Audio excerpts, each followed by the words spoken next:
আমি একটু পরে আসতে আইসে সবাই বললো যে একটা গার্জিয়ানরে সাইমার আব্বু নাকি ওনারে এর একটা ছেলের নাম বললো, ওরা 9 দফার মধ্যে ওনার নাম বলছে শিক্ষকের, উনি তাকে মারছে। কেন মারছে? এটা শান্তিপূর্ণ মানববন্ধন। আপনারা তো আমরা সহযোগিতা করতে পারতেন, টিচাররা যারা আছে আপনারা তো ছেলে মেয়ে, এটা শান্তিপূর্ণ মানববন্ধন সবার কাছে দাবি জানাইছে, মনের একটা জানাইছে, এতে কেন মারলো? আমরা তো এই দেশের আইন নাই, আইন কি বিচার কি পাবো না? তাইলে এটাতে কি কারোর কোনো গাড়ি চলাচল বন্ধ করছে না, কারোর কাছে কোনো কিছু বলছে বা কেউ উত্তেজিত হয়েছে? শান্তিপূর্ণভাবে শৃঙ্খলাভাবে দাঁড়ায় যার মনের ক্ষোভটা একটু বলছে, বললে একটু হালকা হয়।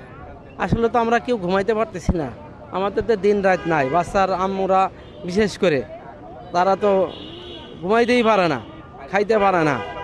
তো এখানে আইসে মানুষের মধ্যে একটু তারা মানববন্ধন করে 2-5 জনের সাথে কথা বলে তাদের যাতে একটু ভালো লাগে, এই জিনিসটাও কি শিক্ষকরা দিতে পারতো না? স্কুল কর্তৃপক্ষ দিতে পারতো না? যে না ঠিক আছে তারা মানববন্ধন করতেছে, তাদের পাশে আমরা থাকি, তাদের একটু সান্ত্বনা দেই। আর বাকি যা আমি বলতে পারবো না, অন্য যারা ওনার নামে যাচ্ছে অন্য মিডিয়াতে আপনি নিতে পারবেন, ওনার নাম বলছে কি স্যার আমার স্মরণ নাই নামটা। মেরেছে কাকে? মানে এক অভিভাবক আব্বুকে, সাইমার আব্বু সম্ভবত ওনাকে মারছে। মানে এখানে মানববন্ধন করেছেন এই জন্য কি তারা মেরেছেন নাকি?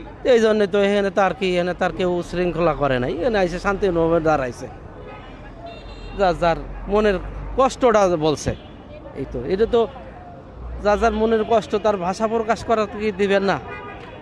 তাহলে কি বাকবুদ্ধ করে রাখবেন যে কথা কেউ বলতে পারবেন না?